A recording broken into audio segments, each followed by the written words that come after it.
Еве сме во уште едно ново издание на Тилма Амбуланта. Особено се радувам на овие наредни 50 на минути кои што ќе се потрудиме да бидат крајно едукативни. Ќе зборуваме за проблемите со бубрезите.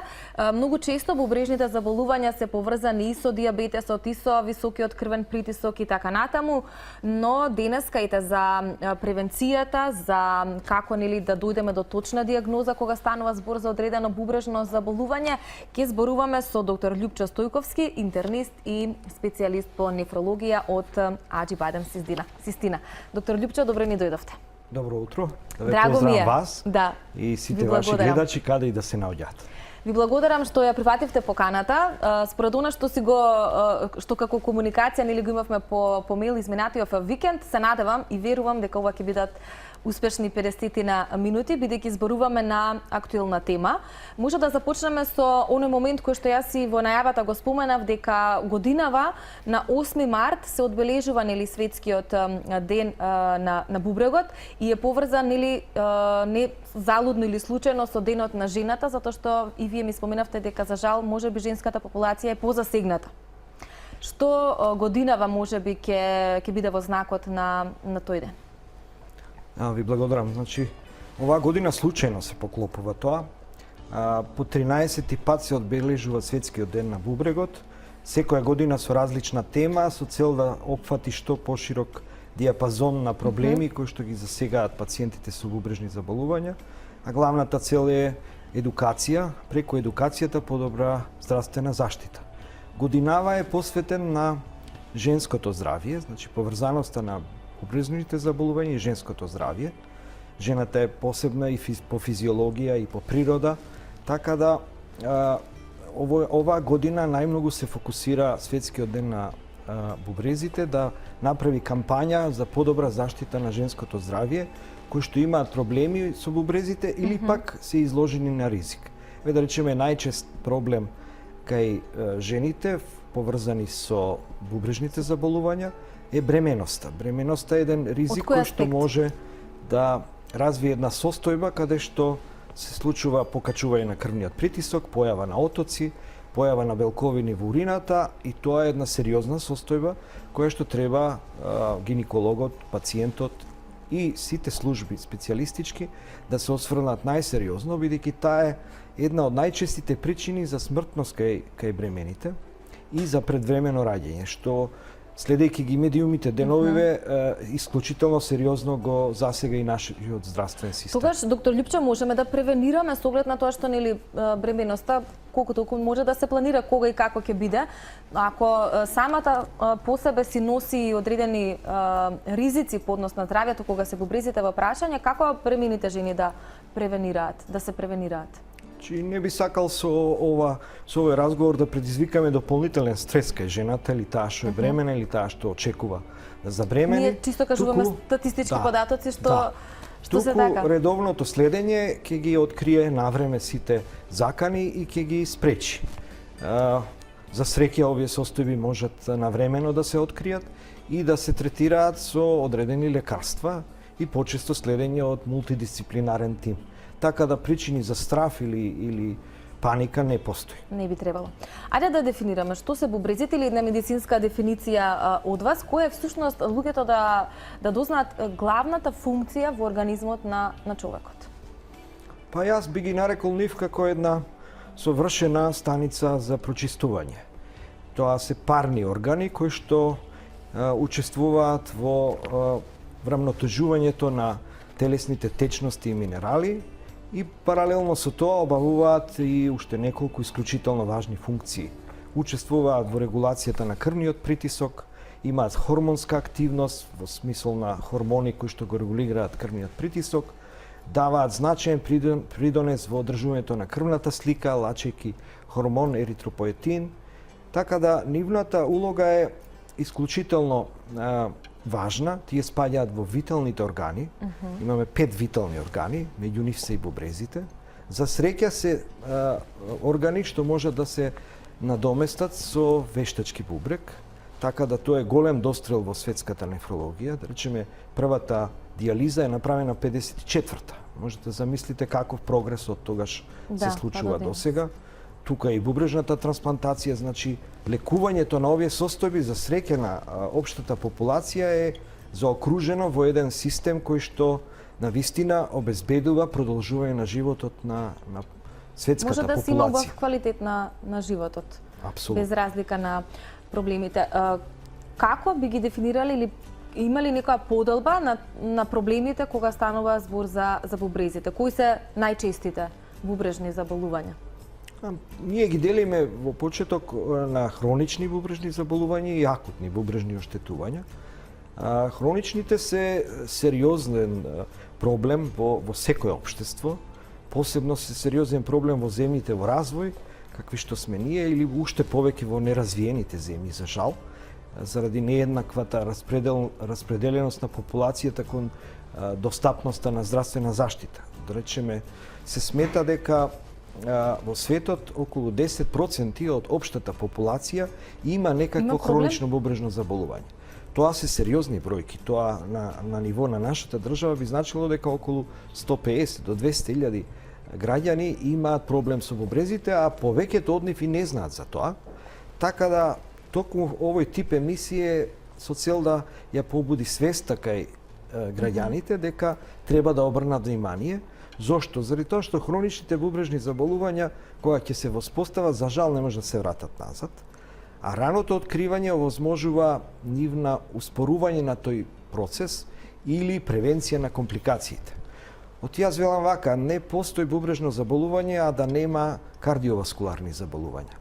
Значи, самата појава на бубрежни заболувања го скратува животот на човекот, скоро двојно во споредба со општата популација која што е здрава. И обратно, пациенти кои што имаат кардиоваскуларни заболувања, скоро е невозможно да немаат бубрежно засегање. Заради едноставна причина што бубрезите се исполнети со микрокрвни садови, кои што се филтерски станици и кои што всушност се огледало на општото здравје. Така да, штедејќи ги и внимавајќи на бубрезите, всушност вие го чувате целиот организам. Така е. Убаво зборувате и убав вовет дадовме, па предпоставувам да телефонскиот број веќе испишан на ТВ екраните. Тука ќе ве поканиме официјално со доктор Љупчо Стојковски, кој што е нефролог од Аџи Бадем Систина, да се јавите во оваа денешна Телма амбуланта, да се вклучите во разговорот и да поставите прашања. Денеска зборуваме за проблеми со бубрезите, како што веќе споменав.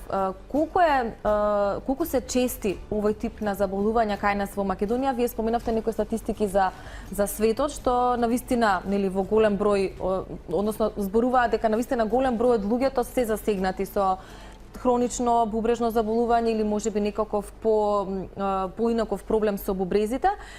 Каква е четотата кај нас и колку генерално ние како народ, вие рековте овие емисии се одлични за едукација, но колку луѓето се запознаени со ризикот по своето здравје кој што го носат бубрежните заболувања и слично? Тоа е феномен на санта лет, би рекол. Како напредува медицината и како се зголемува бројот на превентивни прегледи, така и излегуваат на површина бубрежните заболувања. Токму затоа кривата во последниве десетина години е во постојан пораст.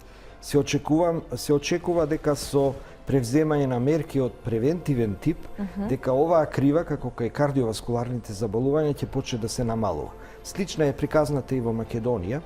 Значи, како што старее популацијата, малтене старењето на бубрезите, старењето на организмото прави да бубрезите ги покажат своите слабости, како и сите делови од телото. Така да со раниот скрининг и со старењето, бројот на пациенти кои што се откриваат со хронични бубрежни заболувања расте од година во година. Наша слаба страна е, да речам, одредени регистри на одредени заболувања и за жал ние со статистиката не сме многу силни како држава.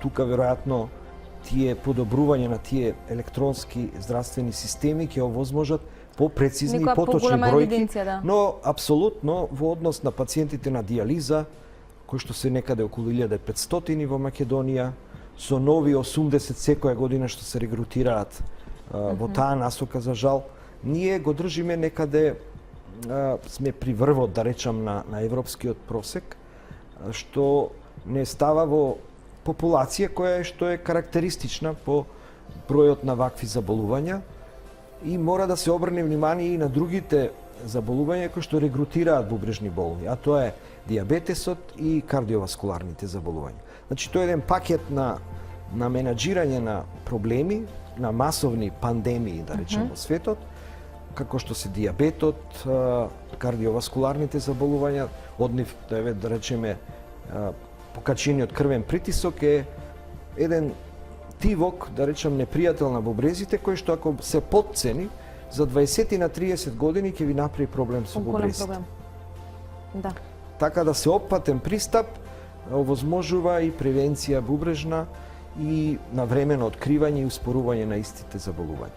Имаме првите двајца гледачи. Драго ми е. Да ги поздравиме. Добро утро. Добро утро. Ало, здраво. Повелете, убав ден, ве слушаме. Поздрав до емисијата и до гостинот. Сакам Поздрав. да прашам пред се како изгледа живот на луѓето со иден бубрек, колку е честа оваа појава и колку е опасна пред се. Добро, ви благодарам многу. Ќе вклучиме уште еден гледач, па ќе дадеме одговор на двете прашања. Добро утро. Добро утро. Поздрав, ве слушаме. Поздрав и до вас. Вака, сакам да прашам докторот, пошто чув дека некои одредени нели болести влијат на болеста на бубрезите. Јас имам 50 години, а веќе 20 години имам висок притисок. Прилично ми е 160 со 120, а некогаш ми е 180 со 120. Сега јас пијам лекови за тоа, мислам 20 години пијам лекови за тоа, пијам и бипресо, поради тоа што ми е речено дека ми е не знам како, али ми е било оштетено срцето поради високиот крвен притисок. Дали треба, мислам што ќе не советува, дали треба јас да одам да испитам и бубрези, тоа. Превентивно, да. Добро, ви благодарам многу. Ви благодарам и на вас. Одлично ви е прашањето, веројатно тоа е една од целите на денешнава емисија. Да почнеме со редослед, каков е животот на луѓето со еден бубрек, колку нели може да имаат квалитет во животот, колку е честа таа појава, како се живее? Животот со еден бубрек е нормален и без никакви компликации во однос на преживувањето и квалитетот на животот. Така да нема потреба за грижа. Не случајно бубрезите се парен орган, кога еден недостасува заради вроден недостаток или заради проблем за кој што морал да биде отстранет, тогаш животот продолжува најнормално. Тогаш другиот ја презема функцијата, да, така? Точно така и извршува безпрекорно со тоа што со тек на години како што е сам, да речеме, се зголемува, односно вака да речено лаички се набилдува за да може тоа сето да го издржи, но тоа е никаков проблем за бубрегот како орган кој што е исклучително жилав и способен да ги изврши сите функции.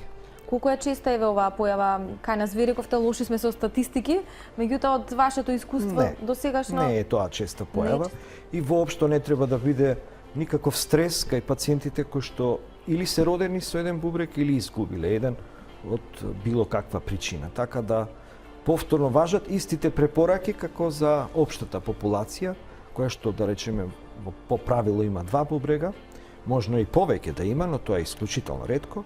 Да живее квалитетно, нормално, да се храни уредно, колку да внимава. повеќе? 3? Молам? Колку повеќе може да има? Ретко се случува, има 3, има 2 у 1, како близнаци, има 4, ма тоа се така. Варијации на тема, кој што не се заодбележувај. Втората гледачка спомена дека е на 50 годишна возраст и дека веќе 20 години се соочува со висок крвен притисок, тоа е онаа тесна поврзаност. Да, ги чуфи бројките. Бројките се сериозни. Која што ја споменавме. Всушност господјата што се јави нема добро регулиран крвен притисок. Прво треба да се реши тој проблем. Апсолутно. Значи, регулацијата на крвниот притисок е всушност заштита на крвните садови и вклучително тука и на бубрезите. А веќе има реперкусии врз срцето, колку чув. Така да треба да настојува, она спомна само еден за притисок, веројатно има повеќе, да го регулира крвниот притисок, а со тоа ќе ги заштити бубрезите. Секако според времетраењето на крвниот притисок, 20 на години, треба да провери како функционираат бубрезите, а тоа е многу едноставно. сигурно тоа досега го сторила, можеби не знае, преку анализа на крвта, која што во рутинските анализи содржи анализа на креатинин. Тоа е една материја која што ние користиме да пресметаме бубрежната функција. И една мокрача, дополнително, Сосема доволно за почеток доволно да се... за да се види каде е. И секако мора да се мисли на тоа, ако е тврдокорен притисокот, за како што станува збор според бројките, да се проследи дали можеби бубрезите се генератор на притисокот. Што е ретко. Да речеме од 3 до 5% од сите покачени крвни притисоци одговорни за тоа се бубрезите. Така да креатинин, мокрача, подобра Кои се терапија. нормални параметри на креатининот при една обична анализа? Околу 100, да речеме. 100? Да. Зависно од лабораторијата, 80 до 100. Добро. Тоа е вредноста како бројка изразена за креатин. Така. Имаме нови гледачи, да ги поздравиме. Добро утро. Ало, Добро утро. Поздрав, господине, ве слушаме. на линија сум. И на линија и во програма. Благодарам. Ајде, повелете. Така со докторот, прво ќе ми извини на четврт минута. Ова задното дека бубрезите не се носители на евентуален крвен притисок, многу анализи во италијанскиве институти кажуваат дека микрокелиите во бубрезите можат да бидат основа за покачен крвен притисок. Али моето прашање е друго, академско. Ајде. ПХ факторот на урината, високо алкален, 7,5-8 или многу ачиден, 4,5-5. Што значи за бубрезите и кој е нормалниот ПХ фактор за здрави бубрези? Ви благодарам. за прашањето. Ајде. Изворено стручно и така Да. примамливо за еден Академско стручен прашање, одговор. кажа. Да. Значи, бубрезите учествуваат во регулација на ацидобазниот статус. Тоа е ПХ средината во организмот. Идеален ПХ статус во крвта, односно во ткивата е 7,4. Ние тој го сметаме за неутрален. Инаку бубрезите имаат исклучителна голема еластичност, да речеме во однос на тоа како функционираат.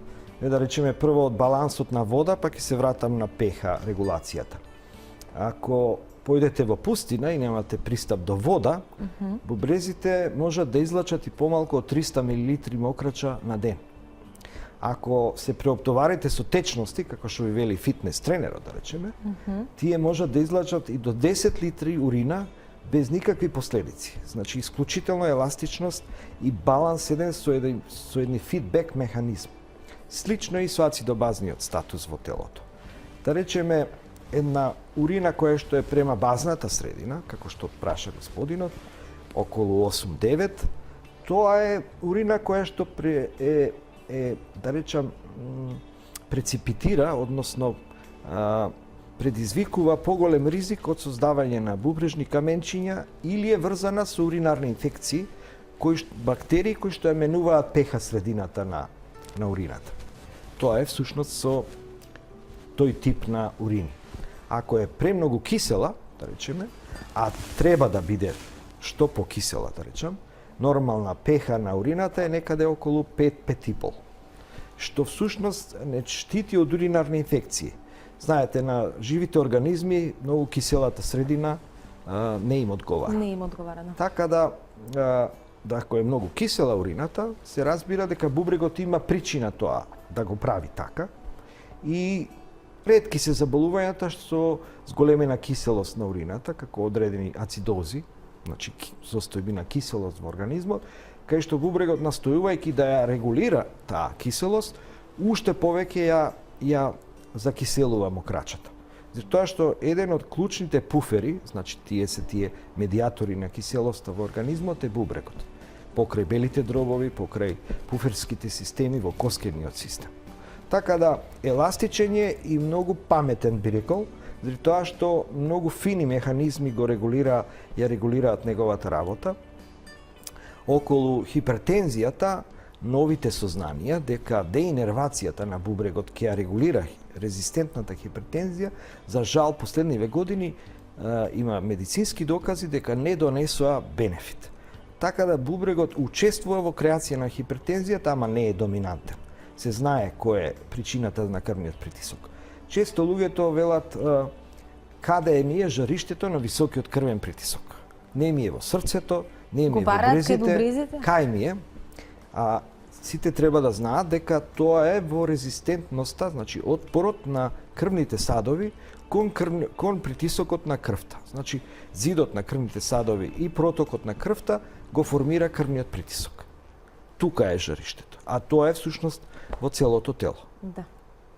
Одлично, се надевам дека гледачот е задоволен. Убаво образложение дадовте. Поздрав за следниот. Добро утро. Добро утро. Добро утро. Голем поздрав, ве слушаме. Поздрав и до вас. Поздрав, повелете. Сакам да го прашам докторот за проблеми со бубрези. Ајде, затоа сме тука. Имам помал бубрек, десниот ми е помал бубрек, со намалена функција. Добро. Испитано е тоа. Левиот 71%, а десниот со 29%. Не сакам да ми каже нешто подетално за тоа. Притисок имам, исто качувам 190-100. Добро. Пијам лекарства за притисокот. И тоа сакам да ми каже нешто подетално, дали... Ви благодарам, да. Ќе вклучиме уште еден гледач, па докторот ќе даде одговор на двете прашања. Поздрав или добро утро за следниот гледач. Ајде да го вклучиме гледачот од втората линија. Добро утро. Добро, веројатно не се исклучи. Што ќе кажеме, доктор Љупчо?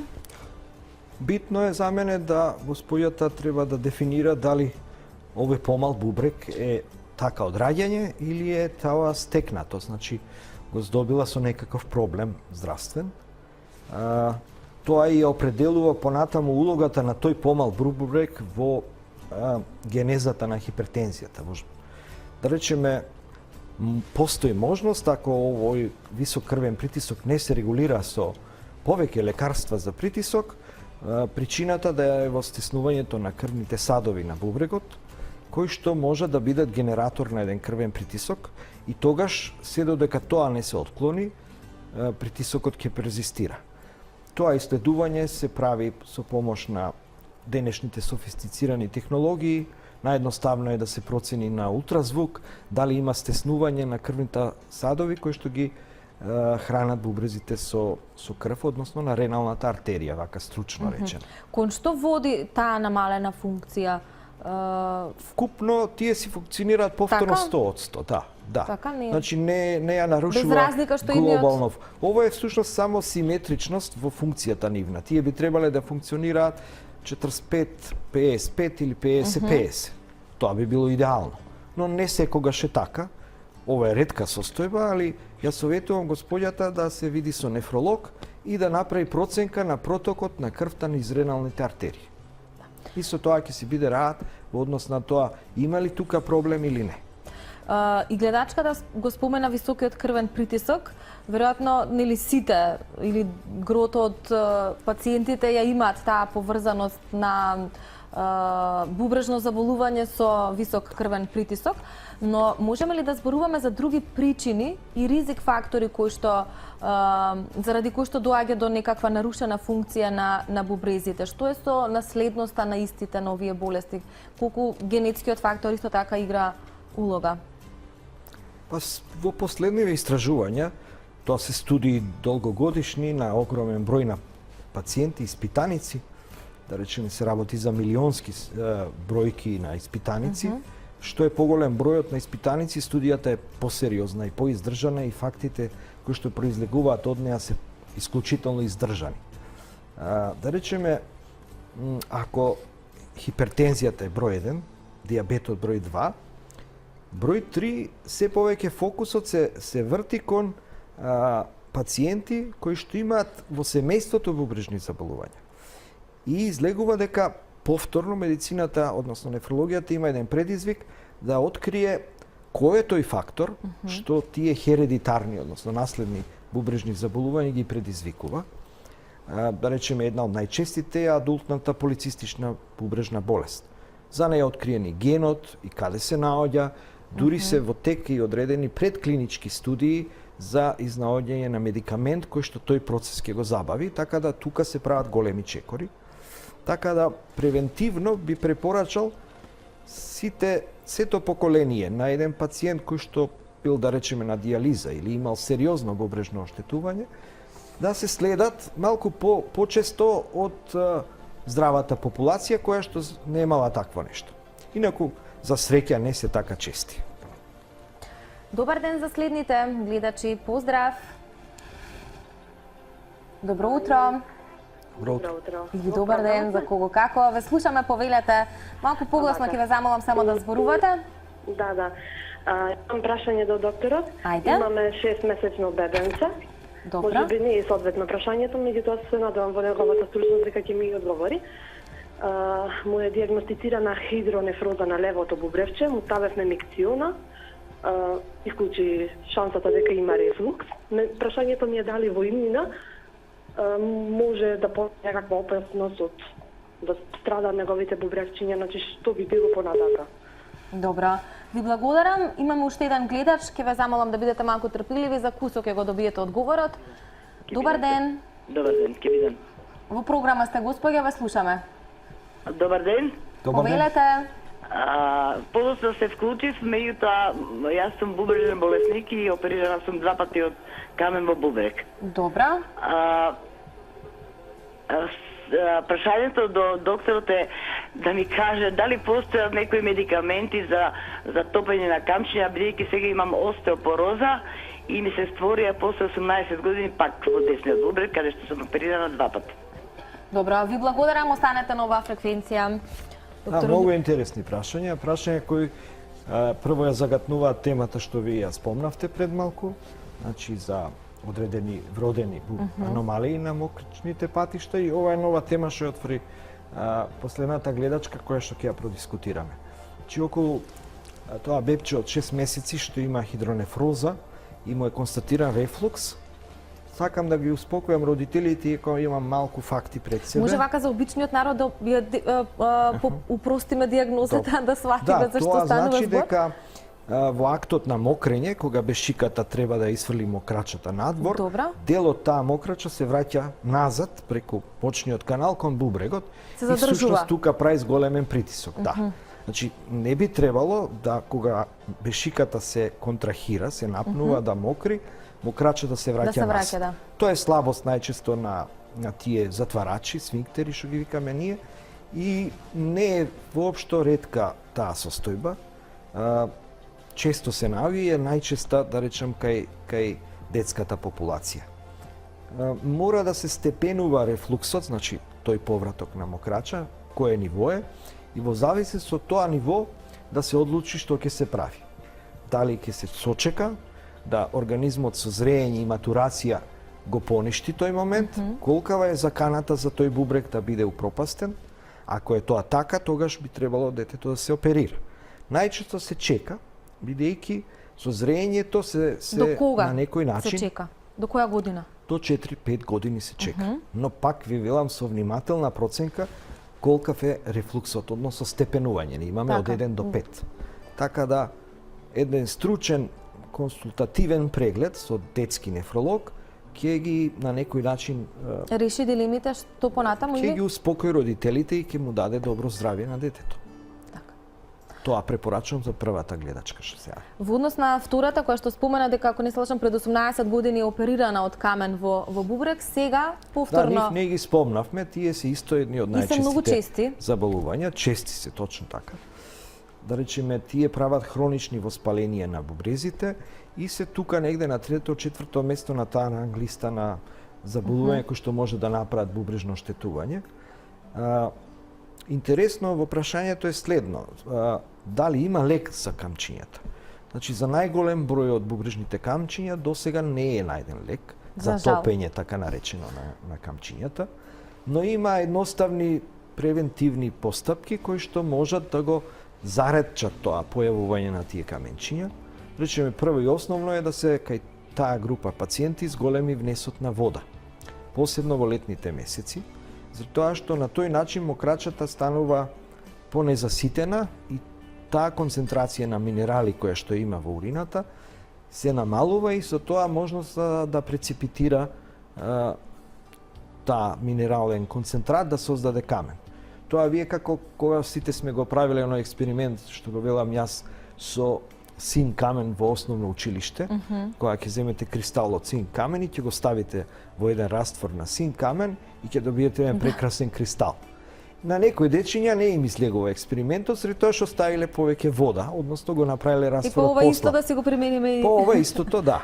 И најдобар маркер е кога ќе појдете во тоалет, мокрачата треба да биде што побледа. Побледа. Да, тоа значи дека доволно течности сте испиле и доволно рамномерно сте го направиле тоа во текот на денот, Течности посебно во секакви летните време. или особено вода? Секакви. Да. Секакви, 70% треба да биде вода.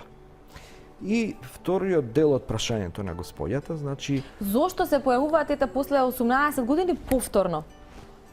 америчките студии велат еднаш камен, после 10 години со 80% веројатност повторно камен.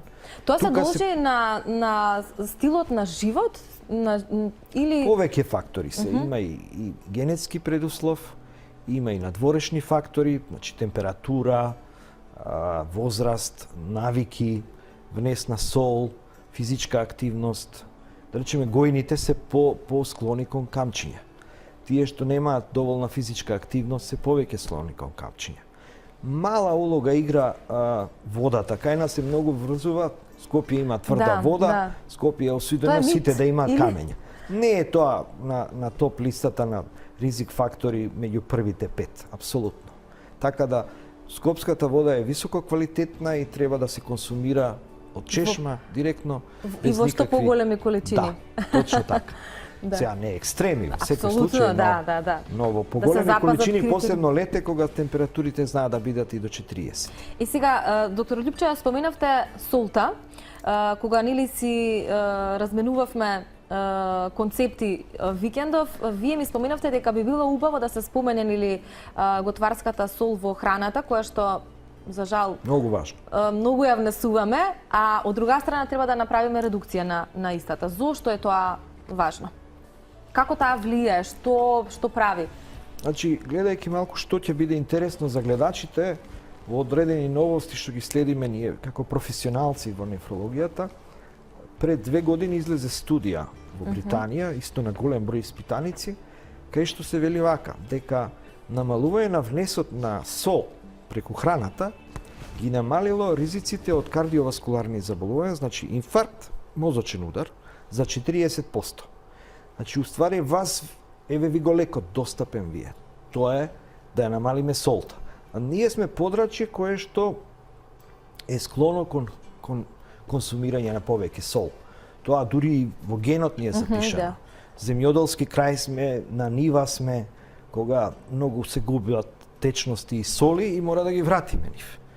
Арно ама, мислам дека тие навики сега кај урбаниот човек, задржани од неговите предци, веќе му носат зло. Си прават Така проблеми, да. границата е 5-6 грама дневно, а тоа е сол, да речем, на врв на нож, ако вака полесно да ме разберете.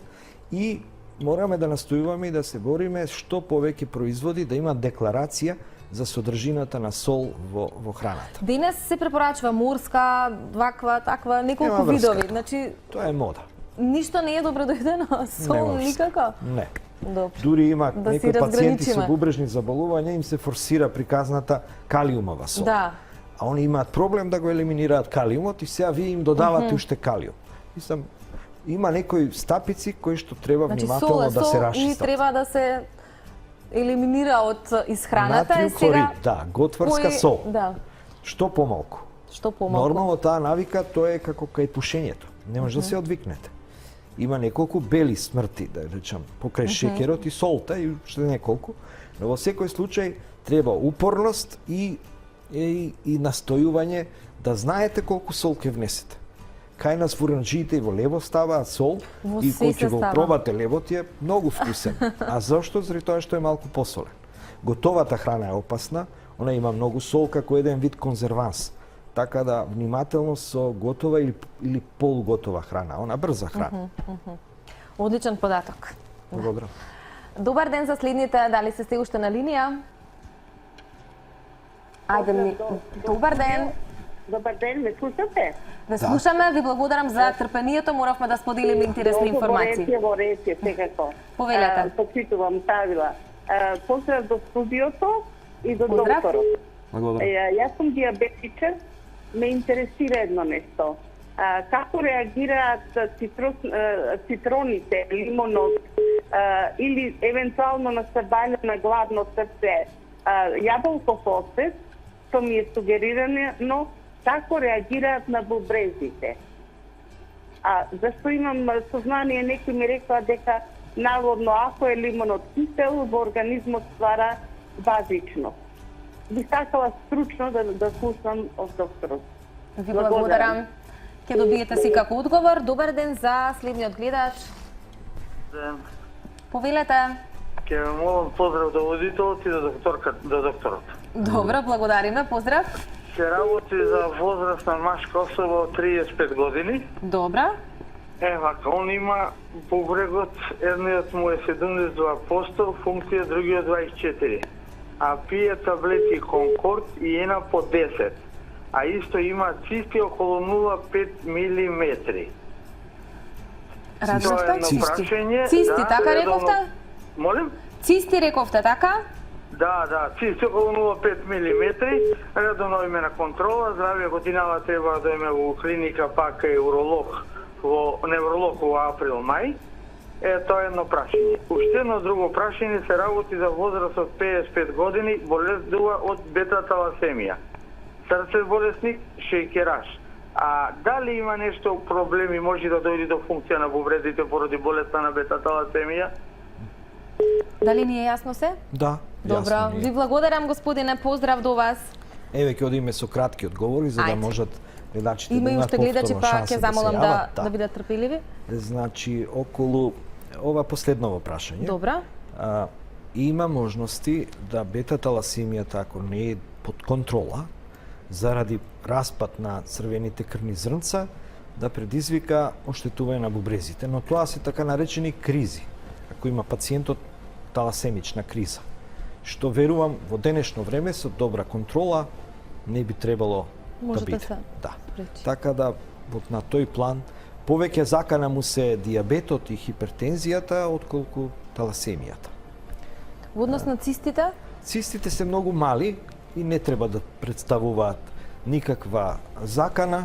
Тие најчесто се поврзани со природен процес на старење. Тоа не се цисти кои што се закана по бубрежното здравје, а овој нарушен сооднос во функцијата е слично на оној одговор кој го дадовме за една гледачка Да. која што исто така ни Дека не е предочи страшно. дека не е подеднаква функцијата. Значи тоа не мора да значи грижа или болест или нарушена нешто. функција, значи Да. си функционира Апсолутно. нормално. Си се надополнуваат. Мора да се види само која е причината за помалиот бубрек. Дали од раѓање или е стекната. Да. Во однос на првата гледачка која што спомена дека има диабет, прашуваше дали во раните утрински часови се добредојдени цитрусни овошја, како влија јаболковиот оцет, дали може евентуално да дојде до бубрежно заболување или некаков проблем со бубрезите? Знаењата на нефрологијата велат следно. Во лимонот и во лиметата има природни антидоти, значи противници на стварање на нуклеуси на пракаменчиња. Еве просто речено, значи една лимонада дневно од лимон е одлична превенција за создавање на бубрежни каменчиња, најчестите тие се калциум оксалатните. И кога сме веќе кај каменчињата и останав должен на гледачката со каменот што се повторил после 18 години и која што има остеопороза, тоа ми остави впечаток. Да, така спомена. Значи, остеопорозата се лекува со одредени медикаменти, кои што го зголемуваат нивото на калциум во крвта. Следствено на тоа, бубрегот треба да го елиминира калциумот ако е во вишок преку мокрачата. Зголемувањето на калциум во урината е исклучително висок ризик фактор за стварање на каменчиња и мојот апел треба да биде следен. Внимателно со терапијата за остеопороза. Тука ги молам пред се колегите кои што работат во тој сегмент, кога ќе ординираат терапија за остеопороза, да не бидат преамбициозни и некритични во однос на бубрежното здравје, бидејќи пациентот ги слуша докторите. Значи, тука и ние треба да се вклучиме посвесно и по-мултидисциплинарно. Оти ми се чини дека малку се ограничивме во своите струки и тука изгубивме вредноста на интерната медицина како сеопфатна наука. Така да за сите кои имаат остеопороза, внимателно со лекарствата Со и терапијата. прашање до докторот кој што ги препорачал дали тоа може да создаде ризик за стварање на бубрежни каменчиња. Еве да речеме еден пример банален, сега е во мода, пред се во превентивните прегледи и лабораториите форсираат одредени анализи, некои пати често непотребни, витамин D3 колку ми е. Витамин D3 колку ми е, низок ти е. Значи треба да земам вигантол капки, не знам, D3 витамин да внесувам. Нема врска. Значи, од мерењата на витамин D3, слабо слободната фракција, која што е некаде 0,3 до 0,5% од вкупниот витамин D3 што се мери, е одговорна за метаболизмот на коските, односно за метаболизмот на калциумот и фосфорот. И често, пак ќе речам, некогаш и ние самите учествуваме во креирањето на тоа суплементи, витамини. Нашето поднебје и нашата исхрана не бара никакви суплементи и витамини. Се доволни, само треба да знаеме како што правилно. И внимателно со они ВМО.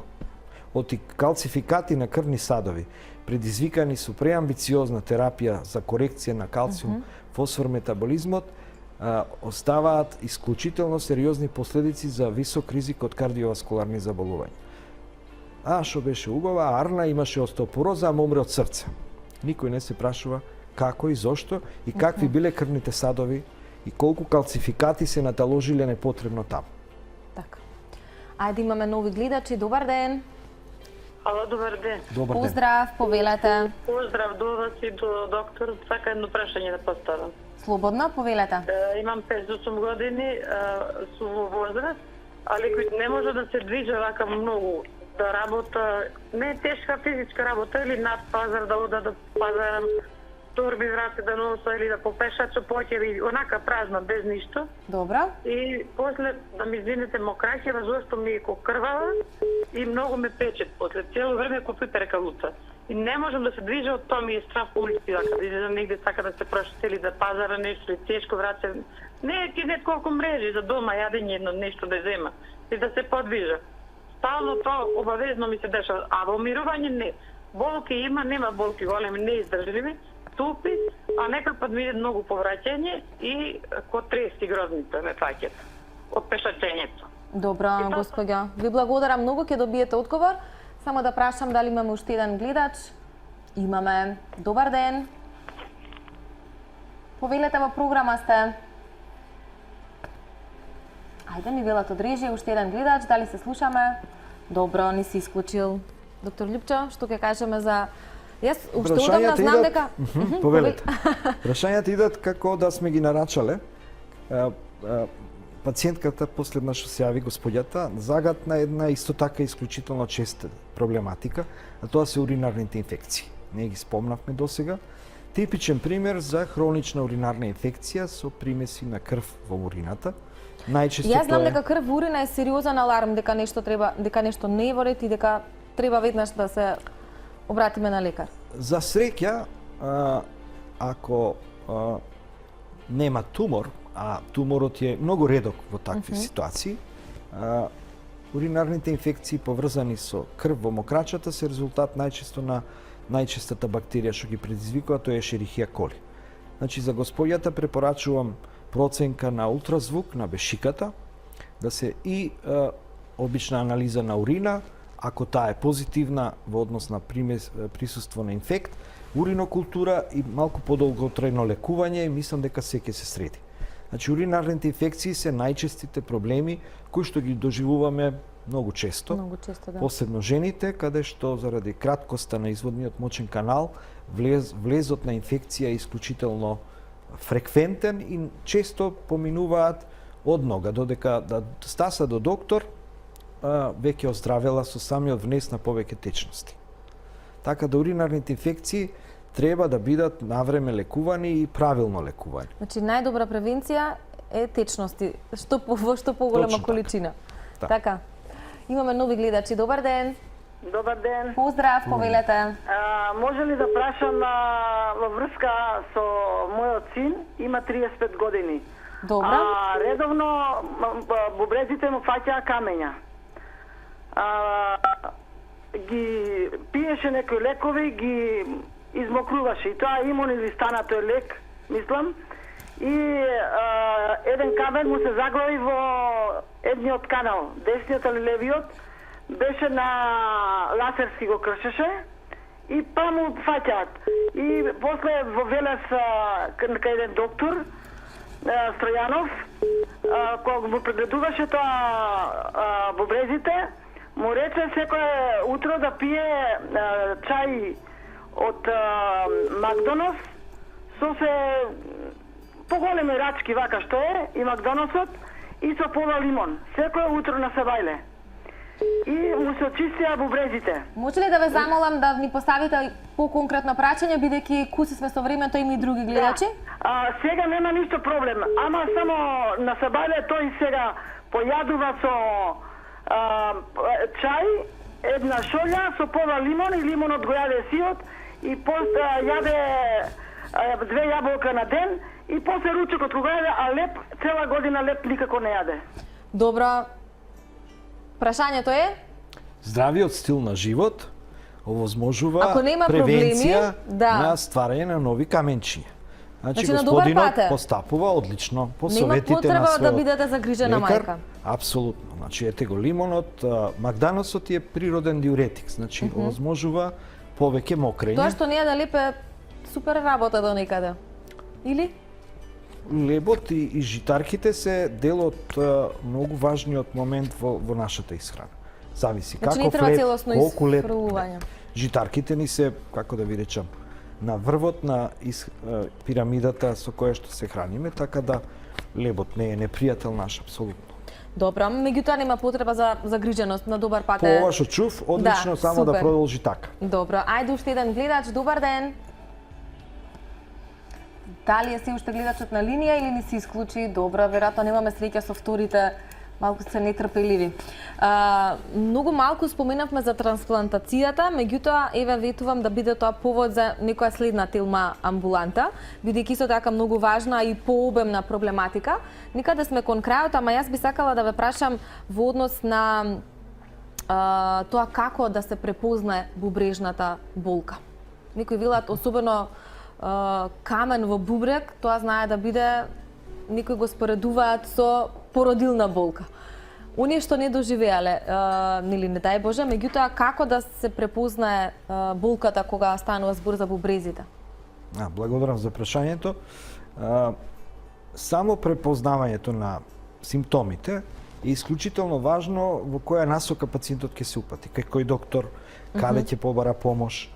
Значи, бубрежната болка е карактеристична последното. Најчесто е еднострана, најчесто доаѓа во таласи, значи ќе нападне, па ќе се смири, па повторно ќе нападне. Се јавува во слабината, се шири према напред и кон долу кон бешиката. Тоа е најчестиот пример за бубрежна болка. Често луѓе со лумбаго, со болки во половината, доаѓаат и се прегледуваат често и непотребно, не можејќи да ја препознаат и да ја разликуваат бубрежната болка. Исклучително ретко е обострана, кога има воспаление на бубрезите или одредени други поретки состојби. Значи, еднострана болка, наеднаш се јавува, не бира време, бубрегот не знае ни кога е ден, ни кога е ноќ, може да се јави крв во мокрачата, потреба од често мокрење, тогаш се знае каде. Околу трансплантацијата, тоа е врв во лекувањето на хроничните бубрежни заболувања кои што се во терминален стадиум. Таа е огледало на еден здравствен систем на една држава и треба да настојуваме со интегриран пристап во здравството се повеќе да ја развиваме како број, како успешност и како застапеност во вкупното лекување на пациентите со терминална бубрежна слабост. Таа го подобрува квалитетот на животот до степен на скоро нормалност, таа го враќа пациентот на работа, таа го враќа пациентот во општеството, кон семејството, така да без дилеми мораме да ја популаризираме трансплантацијата, пред се кадаверичната трансплантација, затоа што во неколку пати се направени исклучително значајни и успешни чекори, па се застанува, па се поаѓа, значи тој систем на развиена кадаверична трансплантација од починати треба да биде еден од клучните цели во развојот на медицинското здравство во Македонија. Споменав, ќе правиме нова телма амбуланта, бидејќи тоа е проблематика која што заслужува многу поголема минутажа. За жал денес за среќа моравме да им дадеме предност нели на гледачите, од друга страна, не успеавме нели за жал да ја обработиме и тој момент или тој сегмент кога се бубрежните заболувања, бидејќи сме на самиот крај да го заокружиме разговорот во однос на превенцијата и некој ваш совет до гледачите. Вие споменавте да ви се на убав концепт се направи непланирано со нив, но кој би бил вашиот совет кон гледачите? Здрав стил на живот, добро здравје. Колку течности во текот на денот? 2 или 3? Жета нека биде таа што ќе ве таа што ќе не води. Ќе ве води, нормално со малку плюс-минус. Тоа е исклучително важно прашање. Организмот има антидиуретичен хормон кој кажува колку вие да измокрите. По зависност со тоа колку што сте внеле течност. И оние што имаат ризик од каменчиња, од уринални инфекции, треба да земаат повеќе. Летно време многу повеќе од колку зимно време. Така да жета да ве води, здравиот начин на исхрана, помалку сол, физичка активност, вежби, контрола на крвен притисок и шекер и вие сте топ. Супер, ви благодарам многу, навистина одличен разговор, јас сум презадоволна како ни се одвиваше. Останува поканата за во некоја наредна телма амбуланта.